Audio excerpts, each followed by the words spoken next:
Oui, ça va. On se mettait chacune. Oui, oui, mais je. En fait, ça vous gêne pas là Non, ça va.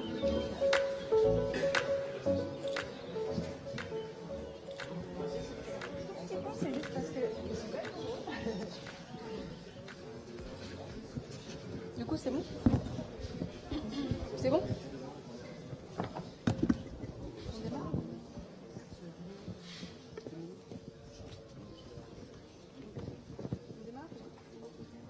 Ok. Donc c'est bon, on peut y aller ? Ok. Bonjour à tous, bienvenue à cette 11e cérémonie de remise des diplômes de l'IUT de Troyes et félicitations à tous les diplômés qui sont encore dans les couloirs mais parmi nous aujourd'hui. C'est toujours un moment agréable et émouvant pour nous de retrouver ces anciens étudiants à cette célébration chaque novembre. Et pour vous permettre de patienter un peu, pour mettre à l'honneur aussi une certaine catégorie de nos étudiants, les Globetrotters, on a le plaisir de les accueillir parce qu'ils ont effectué un séjour à l'étranger plus ou moins long, donc un semestre, une année ou un stage. Et ils sont chaque année de plus en plus nombreux à partir à l'étranger. Cette année, on en a 70 qui sont partis à l'aventure comme ça. Certains sont toujours à l'étranger, parce qu'ils ont enchaîné, ils ont été piqués par le virus. Et d'autres sont quand même venus chercher leur diplôme aujourd'hui. Donc, on en a quelques-uns qu'on a trouvés dans le couloir et qui veulent bien témoigner devant vous ce soir. Donc bonsoir et bienvenue à cette cérémonie de remise des diplômes. Donc pour témoigner de cette magnifique expérience, nous allons accueillir aujourd'hui Pierre-Louis et Hermione qui sont partis en Slovénie pendant 6 mois pour un semestre d'études. Donc nous avons aussi Camille et Adrien qui sont partis en Pologne, donc à Gdansk pour un S4 également. Julien et Corentin partis 6 mois au Canada pour un semestre 4 accompagné d'un stage. Et nous aurons aussi Michael parti en République tchèque. J'oublie personne ? Il s'est rajouté. Parce que les RI, c'est aussi l'accueil d'étudiants étrangers. Nous aurons aussi Denilson qui témoignera, donc il nous vient d'Angola. Il a passé 2 ans en DUT GMP, donc dans notre IUT. Donc il parle portugais, donc vous remarquerez son charmant accent. Et donc il témoignera un petit peu aussi de son vécu ici en France. Il y a Swan. Alors j'oublie aussi Swan Bosque, donc qui est parti en Écosse pendant 6 mois. Désolé Swan. Donc nous pouvons d'ores et déjà les applaudir pour le courage qu'ils ont eu de partir à l'étranger. Seuls, parfois au bout du monde, on a une étudiante qui est partie à Taïwan aussi, qui n'est pas là parce qu'elle est en Écosse maintenant. Et rappelons également qu'ils partent suivre des cours dans une langue étrangère et qu'en plus, la majorité reviennent en ayant validé le semestre ou l'année. Donc, ils sont quand même forts, ces étudiants. Par ailleurs, c'est pas toujours une décision facile à prendre sur le plan psychologique. Tous pourront, je pense, par contre, dire que ça leur a beaucoup apporté. Donc, même si au début c'est dur, rétrospectivement, ils sont contents de cette expérience et ils sont toujours prêts à le refaire. J'espère que ce témoignage rapide incitera les futurs étudiants à sauter le pas, rassurera les anxieux qui hésitent. Et quand je parle d'anxieux, je parle aussi des parents, évidemment. Donc, nous voudrions ici démystifier un petit peu cette mobilité à l'étranger afin d'offrir cette chance à plus d'étudiants encore chaque année. Car depuis 7 ans que Sarah et moi nous occupons d'envoyer justement les étudiants à l'étranger, on est toujours très contente de les voir revenir, de dire merci, cette expérience a changé ma vie, m'a donné envie de continuer à l'étranger. Et ou d'autres qui disent c'est génial, quand est-ce que je peux repartir, voilà. Et généralement, ils n'ont pas envie de rentrer et quand ils sont là, ils ont envie de repartir tout de suite. Je pense aussi que c'est vraiment une expérience qu'on fait quand on a cet âge-là et qui permet de mûrir différemment. Donc ça apporte beaucoup. Donc on va les écouter maintenant. Donc Hermione, pour commencer, pouvez-vous nous parler un petit peu de votre expérience, donc ce qui vous a poussé à franchir le pas pour partir en Slovénie ? Déjà pour moi, c'était la première chose, c'était d'améliorer mon anglais parce que j'avais une bonne base en anglais, mais pour moi, j'arrivais pas suffisamment à m'exprimer. Je pouvais faire de la grammaire, du vocabulaire comme on le fait en classe, mais pour moi, c'était pas suffisant. Je n'arrivais pas à m'exprimer correctement, à dire ce que je voulais, à parler couramment. Et j'en ai discuté avec ma prof, avec Madame Mocry, et oui. Avec Madame Mocry, et du coup, elle m'a parlé de cet échange au semestre 4, en Slovénie. Donc je pensais, pour moi, c'était l'opportunité, c'était le moment d'y aller.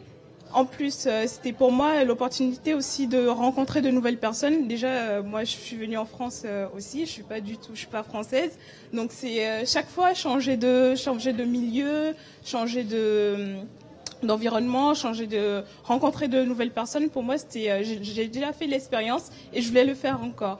Donc la Slovénie, c'était ce choix. Et mon retour, je suis vraiment très contente parce que là, actuellement, je discutais avec ma prof d'anglais, mais je vous dis, concernant mon anglais, je suis beaucoup plus confiante. J'arrive à parler couramment et j'ai rencontré des personnes merveilleuses. Et surtout, le truc, c'est que, peut-être les autres diront, mais on choisit par exemple, choisir la Slovénie pour moi, c'est des pays de l'Est, j'avais pas l'habitude, c'était pas la même culture, c'était pas les mêmes trucs. Donc au début, on a une petite appréhension, mais en fait, en y allant, on a des avis complètement différents, les personnes qu'on rencontre sont complètement différentes et c'est pour rien au monde, j'aurais raté ça. Donc voilà. Merci. Donc justement, Pierre-Louis, comment s'est passée aussi votre intégration en Slovénie? Il me semble que c'est pas facile de se repérer quand on arrive. Il y a des villes avec que des consonnes. On ne sait pas trop comment s'y retrouver. Parlez-nous de votre expérience. Alors, la Slovénie, c'était un petit peu étrange au début, dans la mesure où l'alphabet, il est similaire, mais pas à 100%. Donc, il y a des choses qu'on ne prononce pas bien ou qu'on n'arrive pas à lire, tout bêtement. Et au niveau de l'intégration, faut pas louper le coche au début, en fait. Sinon, après, c'est assez compliqué de rencontrer des personnes et de rentrer dans des groupes déjà faits. Moi, j'avais fait le choix en arrivant en Slovénie de fuir le français, parce que si je voulais parler français, j'étais très bien en France. Donc j'ai essayé plus de rencontrer des Slovènes sur le terrain. Et cette partie-là s'est bien passée, mais les Erasmus fonctionnent beaucoup en groupe de nationalité et il faut réussir à se détacher de ça. Sinon, l'expérience Erasmus, on n'est pas vraiment intégré et on n'a pas cette immersion qui, à mon sens, est une part capitale dans cette expérience. Mais c'est extrêmement bénéfique dans la mesure où, comme disait Hermione, c'est une autre culture. On revoit un peu l'opinion qu'on a de la France, donc tout ce qui va et tout ce qui ne va pas, on s'en rend réellement compte quand on part à l'étranger, parce qu'on a enfin un vrai point de comparaison, et pas juste pour un voyage, mais quand on passe 6 mois dans un autre pays, on peut se rendre compte de ce qu'on a qui est bien en France et de ce qu'il faudrait améliorer. Et professionnellement, comme disait Hermione aussi, l'amélioration du niveau d'anglais est impressionnante. À partir du moment où on parle anglais, ça devient en fait notre langue principale au quotidien, et les résultats se font sentir assez rapidement. Et vous maîtrisez le slovène aussi, bien sûr, non? Alors pas vraiment, non. Étrangement, on a l'impression que le français est une langue compliquée pour les étrangers. Le slovène est 1000 fois plus compliqué. D'accord. Ils ont des déclinaisons, ils ont le singulier, le pluriel, mais aussi le duel quand il y a deux choses. Donc non, le slovène, non. Une autre fois, peut-être. Oui, probablement. Oui, c'est ça. Un petit mot en slovène, Hermione? Oui, je pense. D'ailleurs, les autres Erasmus avec qui on est resté prévoient un petit voyage d'ici les vacances. On va peut-être se retrouver, j'espère. Mais je suis trop contente parce que je pense que je vais le faire quand même d'ici là. Merci. Michael, comment ça s'est passé pour vous en République tchèque? Alors, ça s'est très bien passé. Surtout, le début, c'est ce qui fait le plus peur en vrai. C'est vraiment le début, on est tout seul, on connaît personne. Mais bon, faut pas trop s'inquiéter parce qu'en fait, il y a plein de monde qui est tout seul et vous serez pas le seul à chercher des amis. Et même pour quelqu'un qui est timide comme moi, ça a été très facile. Je connais encore du monde. Et puis, même les professeurs sont très sympas. Enfin, vraiment, ils comprennent ce que c'est d'être tout seul dans un pays étranger. Puis, est-ce que vous avez visité les pays de l'Est, tous les pays de l'Est, quand vous étiez en République tchèque? Alors ouais, parce que là-haut, la vie n'est vraiment pas chère. Et donc l'avion, c'est très facile. Vraiment, on prend le bus, on va à Cracovie. Et de là, il y a l'aéroport. On peut aller partout. J'ai fait un vol aller-retour à Stockholm pour 50 €. Vraiment, c'est donné, quoi. Et c'est vraiment très facile de voyager là-haut. Tout le monde le fait. Vraiment, il n'y a personne le week-end. Merci. Corentin et Julien, vous avez été jusqu'au Canada, donc comment ça s'est passé? Vous avez fait un semestre, un stage. Est-ce que ça vous a apporté quelque chose sur le plan professionnel? J'imagine que oui. L'un l'un et l'autre. Oui. On est partis tous les deux en stage au Canada durant 6 mois. Du coup, le choix, ça a juste été, on a eu une proposition par notre prof d'anglais qui s'occupe des relations internationales pour partir. Et on s'est juste dit, pourquoi pas vivre une expérience à l'étranger et vivre autre chose que la vie en France. C'est totalement une autre culture, on est totalement à l'autre bout du monde. Du coup, quand on a besoin d'aide, il faut se débrouiller tout seul. Qu'est-ce que je... Sur le point de vue professionnel, ce que ça peut apporter, puisqu'on sort complètement de notre bulle de confort, quoi. Bien sûr. On est vraiment obligé d'aller voir les gens, de leur demander de l'aide, parce qu'on est tout seul. Et ça, du point de vue professionnel, aller vers les gens facilement, quand on est un peu timide ou je rejoins le point des personnes qui sont parties comme nous, c'est vraiment ce qu'on ressent quand on part, c'est pouvoir facilement, quand on rentre, parler à n'importe qui, de façon claire, exprimer ses idées beaucoup plus facilement. Donc, dans le point de vue professionnel, ça c'était très bien, même si nous, on n'a pas eu la chance de trop s'améliorer en anglais, parce que c'était un pays quand même francophone. Bon, l'accent est un peu spécial, on met quelques temps à s'habituer. Mais est-ce que vous avez été bien accueillis dans les entreprises en tant que stagiaire français ? On a été vraiment très très bien accueillis par les entreprises. C'était vraiment très enrichissant de faire un stage là-bas, parce que c'est totalement une autre façon de voir l'entreprise, parce que c'est à la manière des entreprises américaines. Oui. Alors c'était totalement différent. Et en plus, c'est même pas les mêmes unités de mesure, de façon, de méthode. Tout était totalement différent. Mais on était tout le temps aidés. Il y avait tout le temps quelqu'un derrière nous pour nous expliquer, nous aider et nous aiguiller. Même comme je disais, quand on a besoin d'aide, par exemple, quand j'ai eu un petit souci sur mon logement qui correspondait pas, je vais voir mon directeur recherche et développement de l'entreprise, et il m'a logé pendant 3 mois. Ils sont accueillants ils sont super accueillants, et ils s'expriment super bien. Là, c'est une autre mentalité. Ils vont tout le temps aller aider, tout le temps aller. Et le choc thermique au Canada. Ça, on peut en parler. Oui. Ouais, il fait froid. Il fait froid, mais c'est vivable. On a survécu. Ouais. Mais le fait, c'est qu'on est arrivé avec une température de 10 degrés.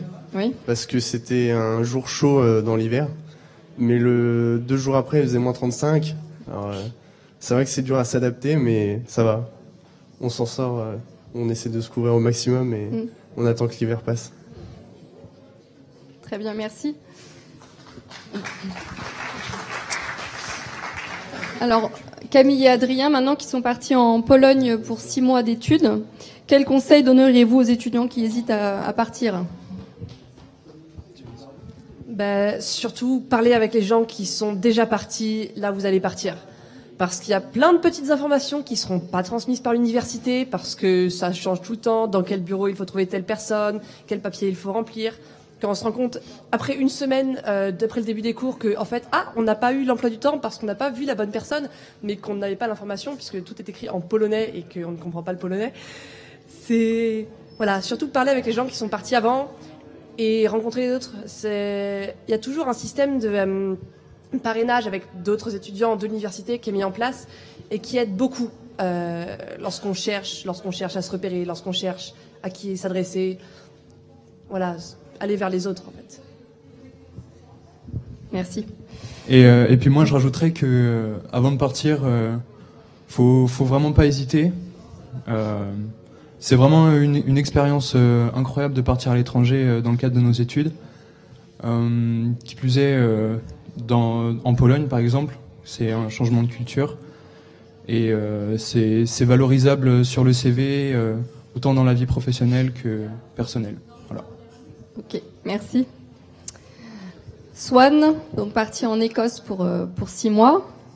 Alors, est-ce que vous auriez envie de repartir à nouveau dans le cadre de vos études ou pour travailler maintenant ? En ce qui me concerne, moi en fait j'ai trouvé que mon voyage en Écosse était vraiment super bien. Et du coup je vais essayer de faire un double diplôme à la fin de mes études, à la fin de mon cursus d'ingénieur actuel.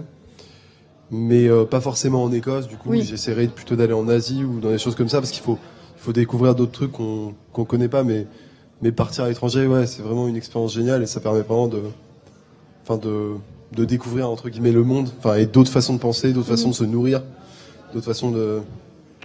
Voilà, donc vraiment 100%, ouais. Pour l'ouverture d'esprit, quoi. Ouais. Voilà. Ok, merci. Merci.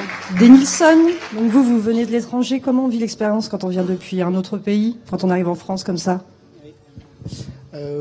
Oui, mon expérience ici, en fait, c'est depuis 2016. Depuis 2016 que j'ai intégré l'IUT Détroit. En fait, au début, c'était très difficile. Oui, parce que c'était... d'abord, c'était la langue, parce que je viens d'un pays lusophone. Malgré la quantité de cours de français langue étrangère que j'ai eu quand même des soucis pour comprendre les cours. Je me rappelle encore du premier cours que j'ai eu de méthode, je ne comprenais rien. Pas seulement la technique derrière, mais aussi les mots basiques, parce que les profs parlaient très rapidement. Et ça, je comprends parce que normalement, il a l'idée que tout le monde comprend, mais je ne comprenais pas. Mais après le temps, mon français, la langue française, écouter, parler, ça s'est amélioré. Parce qu'on a eu quand même aussi des cours à l'IUT avec Madame Mokeri. Voilà, c'était une expérience formidable parce que je me suis amélioré, pas seulement au niveau technique, mais aussi au niveau humain. Parce que j'ai rencontré pas seulement des Français, mais aussi des gens venant de plusieurs pays différents. Du coup, ça m'a ouvert l'esprit vers le monde, comment les gens pensent en Chine, au Gabon, au Congo, en France. Au Pérou aussi. Au Pérou, on avait un Péruvien, oui. Voilà, quoi. Chinois. Oui, chinois. Cette année, vous êtes resté en France? Oui, à ce moment, après mon DUT, j'ai intégré SUPMECA. C'est l'Institut supérieur de mécanique de Paris. Voilà. Et je compte rester pour 3 ans de plus. Merci. Merci beaucoup. Donc, on remercie vraiment tout le monde pour les témoignages. Donc, on est très heureux de vous avoir attendu. Et on voulait conclure sur une petite phrase d'un anthropologue, David Le Breton. Donc, on ne fait pas un voyage, le voyage nous fait, nous défait et il nous invente. Merci à tous.